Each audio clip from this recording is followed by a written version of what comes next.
El president del Partit Popular, José Ramón Bauzá, demana disculpes per primera vegada, tot i que sense concretar, per la presumpta corrupció dins el seu partit a la passada legislatura.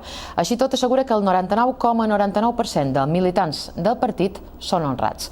Ho ha fet durant la presentació del nou comitè directiu de Populars Balears, que ja es preparen per posar en marxa el programa electoral de l'any que ve. S'han vist cares conegudes com la d'Aina Castillo, la nova portaveu, o la de Carlos Delgado, que ocupa una de les vicepresidències.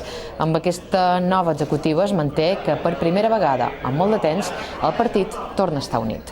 Bauzá critica que el govern balear, un govern en minoria, que primer els demana ajuda i després diu els insulta. Quant a la situació actual política, malgrat que manté que ho ha fet en reiterades ocasions, es disculpa per primera vegada davant dels mitjans.